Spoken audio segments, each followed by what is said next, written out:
போன வீடியோவில் 2 கேள்வி கேட்டிருந்தேன். ஒன்று வந்து வீட்டில் செல்வம் பெருக என்ன செய்யணும், அப்புறம் வீட்டில் மன நிம்மதி கிடைக்க என்ன பண்ணணும்னு கேட்டிருந்தேன். செல்வம் பெருக நீங்கள் என்ன பண்ணணுன்றதை சொல்லிட்டீங்க.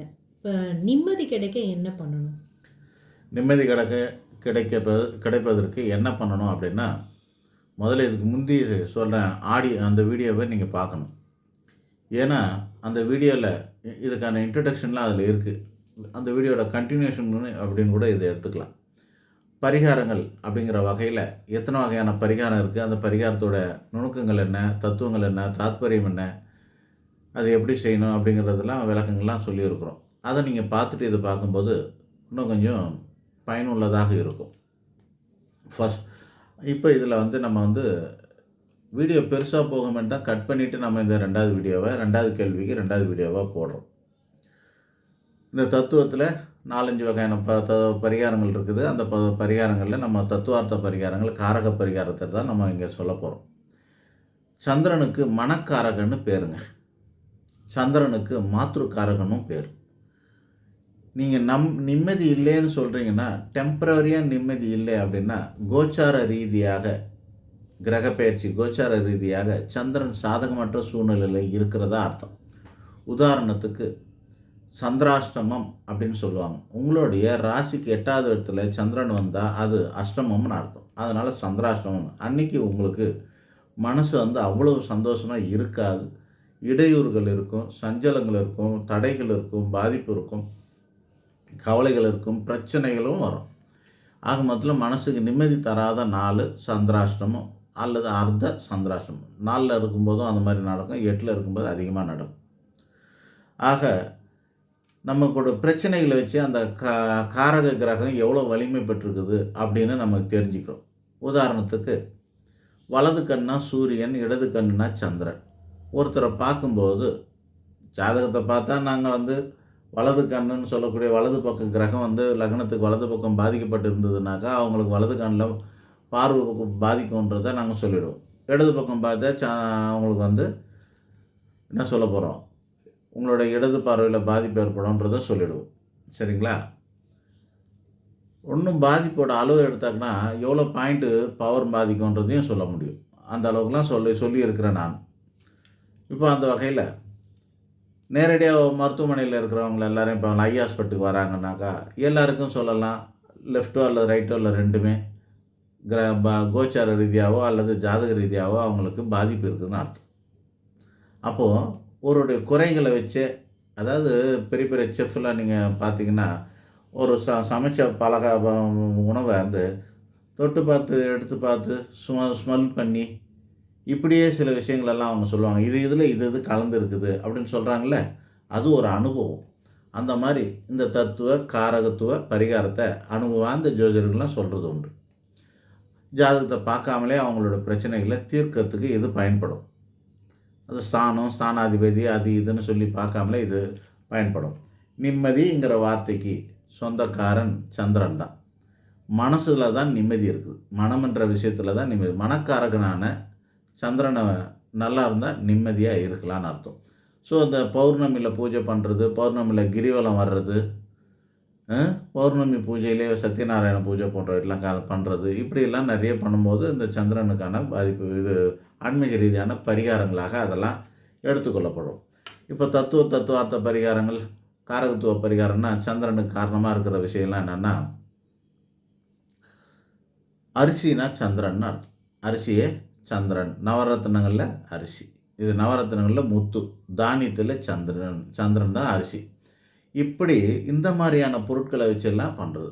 அரிசியை கொண்டு உணவு சமைச்சு அல்லது நேரடியாக நெல் அரிசியாவோ தானம் கொடுக்கறது அப்படிங்கிறது சந்திரனுக்கு பலம் பெறக்கூடிய அமைப்பு. நிம்மதி இல்லையா? ஒரு 11 பேருக்கு இருட்டு வேலையில் 6 மணிக்கு மேலே சந்திரன் வர நாளில் இல்லை பௌர்ணமியில் நம்மளாம் அவ்வளோ சீக்கிரம்லாம் கொடுக்க மாட்டோம். ராத்திரியில் அரிசியெல்லாம் தானம்லாம் கொடுக்க மாட்டோம்.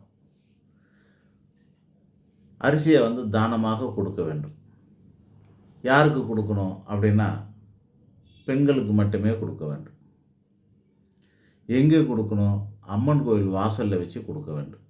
கோயில் சாத்தி இருக்குமே, சாத்தி இருக்கும். 10 மணிக்கு மேலே சூரியன் சந்திரன் பலம் பெற்ற பிறகு முழுமையாக வெளியே தர்ற மாதிரி எல்லோரும் ஒரு 3 மணி நேரம் 6 மணிக்கு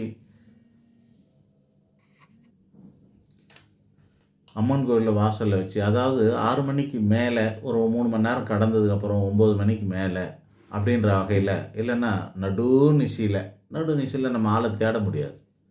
அதனால் இந்த பௌர்ணமி நேரங்களில் கோயிலில் எங்கன்னா இருந்தாங்கன்னா, அல்ல கிரிவலம் வர பகுதியில் அந்த மாதிரி இடங்கள்லாம் நான் நடமாட்டம் இருக்கும், மற்ற இடங்களில் இருக்காது. ஸோ அந்த இடத்துல ராவா அரிசியை மட்டும் ஒரு 11 பேருக்கோ அல்லது 101 பேருக்கோ 2ங்கிற எண்ணிக்கை வர மாதிரி, அந்த மாதிரி 101 பேருக்கு வசதி இருந்தால் 101 பேருக்கு அரிசி தானம் ஒரு கிலோ அந்த மாதிரிலாம் 10 பேக்கெட் வாங்கிட்டு போயிட்டு 10 இடத்துல கொடுக்கலாம். இப்படிலாம் பண்ணலாம். இதெல்லாம் அற்புதமான பரிகாரம். இதை நாங்கள் பெரும்பாலும் ரகசிய பரிகாரமாக பல பேருக்கு நாங்கள் சொல்லியிருக்கோம். அவ்வளோ சீக்கிரம் லீக் அவுட் பண்ண மாட்டோம். இதெல்லாம் ரகசிய பரிகாரமாக பல பேருக்கு செய்து அவங்களுக்கான பிரச்சனைகள் எல்லாம் தீர்த்து வச்சுருக்குறோம்.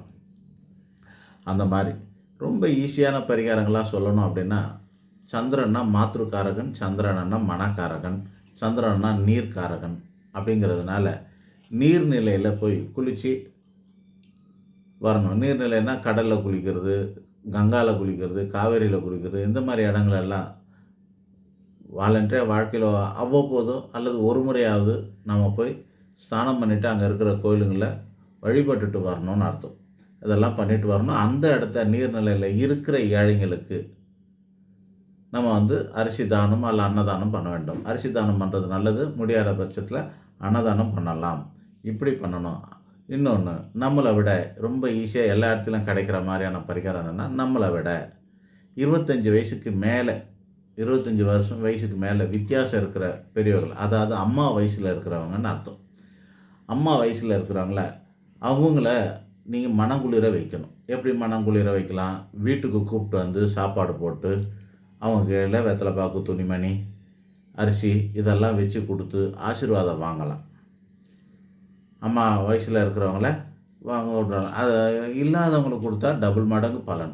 இருக்கிறவங்களுக்கே கொடுத்து பலன் கொஞ்சம் கம்மி, இல்லாதவங்களுக்கு கொடுத்தா பலன் அதிகம். எப்பவுமே தெரிஞ்சுக்குங்க. இதை பற்றி முந்தைய வீடியோவில் சொல்லியிருக்கிறேன். 1, 10, 100, 1000ன்னு அந்த பல மடங்கு அது பெருகும். மாதா பிதா குரு தெய்வம்னு ஏறிக்கிட்டே பலம் ஏறிக்கிட்டே போகிற மாதிரி இது விருந்து யாருக்கு கொடுக்கணும், தானம் யாருக்கு கொடுக்கணும், தர்மம் யாருக்கு பண்ணணும், காணிக்கை யாருக்கு கொடுக்கணும், எதோட எது பெருசு, கடமைக்கு பலன் கிடையாது, 4 பங்கு தான் விருந்துக்கு, ஏழைக்கு தானம் பண்ணாக்கா அரை பங்கு தான். இந்த மாதிரி குருமார்களுக்கு கொடுத்தாக்கா 10 மடங்கு கூட, கடவுளுக்கு செஞ்சால் 100 மடங்கு கூட, இப்படிலாம் நம்ம முன்னாடி வீடியோவில் சொல்லியிருக்கிறோம். நீங்கள் அதை பார்த்துக்கலாம். இப்போது அம்மா அப்படின்னு கூப்பிட்றதுக்கு தகுதியானவங்க யாரெல்லாம் இருக்கிறாங்களோ எல்லாரையும் கூப்பிடலாம். அக்கம் பக்கத்தில் இருக்கிறாங்க, ஃப்ரெண்டோட அம்மா, நமக்கே சித்தி பெரியம்மான்னு இருப்பாங்கள்ல, சின்னம்மா பெரியம்மாலாம் இருப்பாங்கள்ல, அவங்களெல்லாம் மரியாதையாக நடத்தி அவங்கள தீபாவளி பொங்கல்னு ஏதாவது பண்டிகைலாம் வர காரணத்தால், பிறந்தநாள் அவங்க பிறந்தநாள் வர இந்த மாதிரி நேரங்களில் ஒன்று நமக்கு நல்ல நாள் அல்லது அவங்களுக்கு நல்ல நாட்களில், மகிழ்ச்சியான நாட்களில் எதையாவது அவங்களுக்கு உதவி செய்து, அதாவது பொருட்கள் எல்லாம் பரிசுகள் எல்லாம் கொடுத்து காணிக்கையாக கொடுத்து ஆசீர்வாதம் வாங்க கற்றுக்குங்க. எந்த ஒரு அம்மா மாதிரி இருக்கிற யாரையுமே மனம் நொந்துக்கிற மாதிரி பேசாதீங்க. பல பேர் இந்த நிம்மதி இல்லைன்னு சொல்கிறவங்களாம் பெரும்பாலும் அம்மாவை மதிக்காதவங்களாக இருப்பார்கள். அவங்களுக்கு மன நிம்மதிங்கிறது வராது, மகிழ்ச்சிங்கிறது கிடைக்காது. இது மாதிரி தடைப்படுறதுக்கு காரணம் சந்திரன். இது ஜாதக ரீதியாக எங்கெல்லாம் கெட்டு போயிருக்குன்னா, விருச்சிக ராசியில் பிறந்த அத்தனை பேருக்கும் இந்த பரிகாரம் பொருந்தும். விருச்சிக ராசியில் பிறந்த அத்தனை பேருக்கும் இந்த பரிகாரம் பொருந்தும். ஏன்னா விருச்சிகத்தில் சந்திரன் நீச்சம் அடைவார் அப்படிங்கிற ஒரு காரணத்தினால. 2வதாக ஜாதகத்தில் லக்னத்துக்கு 6 அல்லது 8, 12 இந்த இடங்களெல்லாம் சந்திரன் இருந்தால் கெட்டு போவார். அது பலவீனமாக இருக்கிறதுன்னு அர்த்தம்.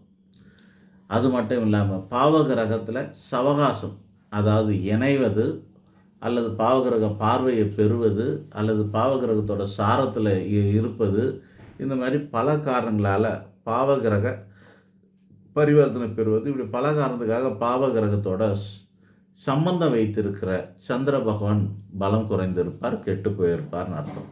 இதெல்லாம் ஜாதக ரீதியாக பார்த்தும் செய்யலாம், அல்லது உங்களோட கஷ்டங்கள்லேருந்தே தெரிஞ்சுக்கலாம். மன கஷ்டமாக இருக்குது, மகிழ்ச்சிங்கிறது என் வாழ்க்கையில் பெருசாக இல்லை. சில பேர் சொல்ல, நான் என்ன சந்தோஷத்தை கண்டேன் வாழ்க்கையில், நான் என்ன சந்தோஷத்தை கண்டேன், வாழ்நாள் முழுக்க இப்படி தான் இருக்கிறேன்னா உங்கள் ஜாதகத்தில் சந்திரன் அழிஞ்சு போயிடுச்சுன்னு அர்த்தமாக இருக்குது. அப்போ நேரடியாக நீங்கள் வந்து அம்மா மாதிரி இருக்கிறவங்களுக்கெல்லாம் நல்ல மரியாதை கொடுத்து அவங்களுக்கு உதவி செய்யணும். கடன் கேட்குறவங்களுக்கு கடன் கொடுக்கறதுக்கு முடிஞ்சால், பணம் கேட்குறவங்க பணம் கொடுக்க முடிஞ்சால், உதவி கேட்குறவங்கள உதவி, ஆதரவு கேட்குறவங்கள ஆதரவு. அந்த அம்மா மாதிரி இருக்கிறவங்கள நீங்கள் உங்கள் அம்மாவாக பாவித்து அவங்களுக்கு தேவையான உதவிகளை செய்வது தான் மிக சிறந்த பரிகாரமாக இருக்கும்.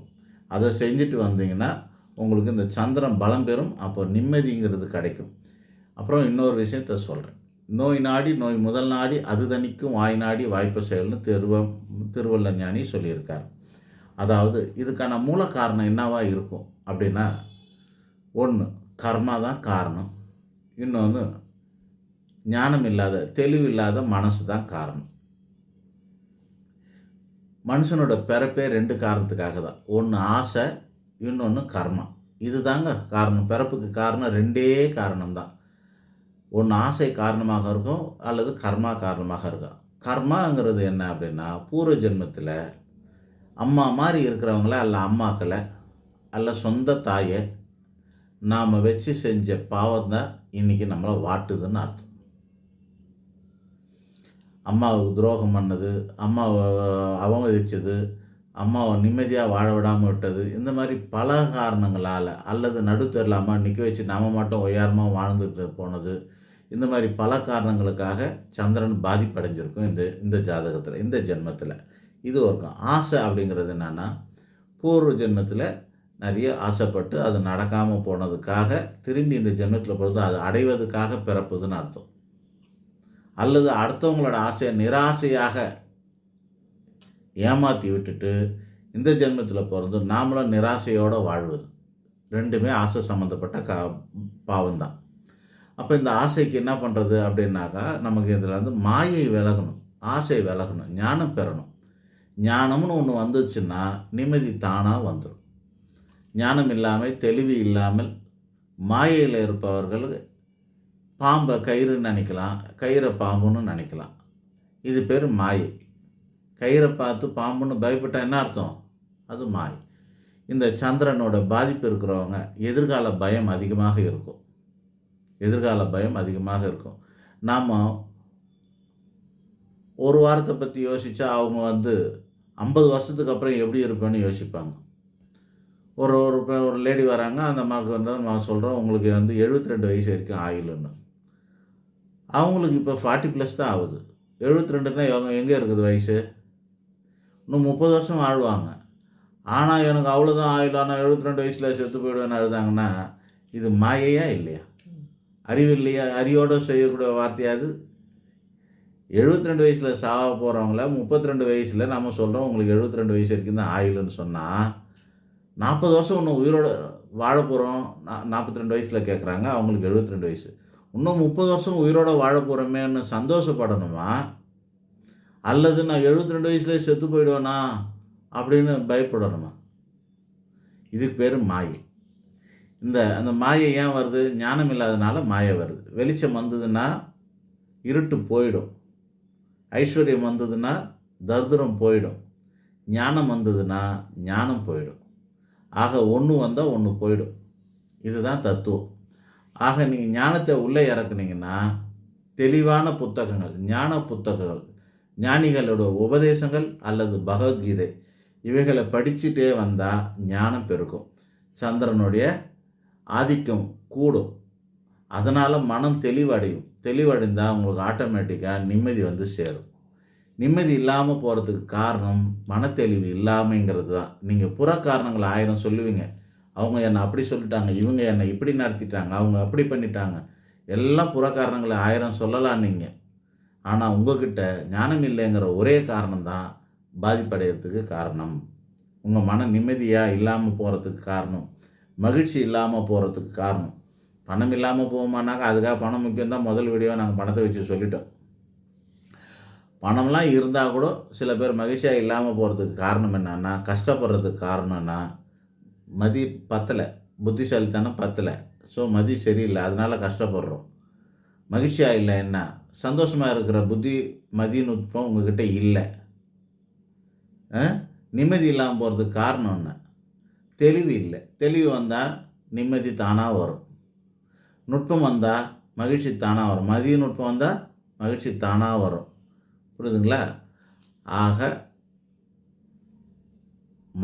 மனக்காரகன் சந்திரனால தான் உங்களுக்கு இந்த நிம்மதி, மகிழ்ச்சி அப்படிங்கிற விஷயம்லாம் கிடைக்கும். கஷ்டமில்லாத வாழ்க்கை, சௌகரியமாக, கம்ஃபர்டபுளாக, சொகுசாக போனோன்னா முதல்ல மனம்தான் பிரதானம். மனசை தெளிவாக வச்சுக்கிறதுக்கும், அறிவாக வச்சுக்கிறதுக்கும், நுட்பமாக வச்சுக்கிறதுக்கும் சந்திரனோட அனுகிரகம் வேணும். திங்கட்கிழமையில் சோமவார விரதம் இருக்கிறது, திங்கட்கிழமையில் அம்மனை வழிபடுறது, திங்கட்கிழமையில் பௌர்ணமி நிலா பூஜை பண்ணுறது, திங்கட்கிழமையில் நவகிரகத்தில் சந்திர பகவானை வழிபடுறது, 2 தீபம் ஏற்றி வச்சு வழிபடலாம்.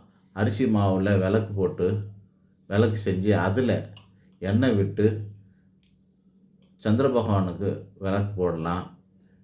அல்லது திங்கட்கிழமையில் அரிசி தானம் பண்ணலாம். திங்கட்கிழமையில் நீங்கள் அன்னதானம் பண்ணலாம். இதெல்லாம் பண்ணுற பட்சத்தில் நல்லது. தாய்மார்களை போஷிக்கலாம். இதுதான் நான் கொடுக்குற முதல் ஆப்ஷன். தாய்மார்களை அம்மா என்று அழைக்கிற அளவுக்கு வயசு உள்ளவங்களெல்லாம் நீங்கள் பாட்டின்னு அழைக்கிறவங்களையோ சகோதரின்னு அழைக்கிற வயசோ சொல்லலை நான். உங்களோட வயசு என்னவோ அதுலேருந்து 20 வயசுக்கு 25 வயசுக்கு மேலே இருக்கிறவங்கள எல்லாரையும் நீங்கள் அம்மான்னு அழைக்கலாம். அந்த மாதிரி அம்மான்னு அழைங்க. சாதாரணமாகவே மேடம்னு கூப்பிட்றத விட, ஏதாவது எங்கேயாவது ஆண்டின்னு கூப்பிட்றத விட அந்த வயசில் இருக்கிறவங்கள அம்மான்னு கூப்பிட்டு பாருங்கள், உங்களுடைய சந்திர பலம் கூடி போயிடும். நன்றி, வணக்கம்.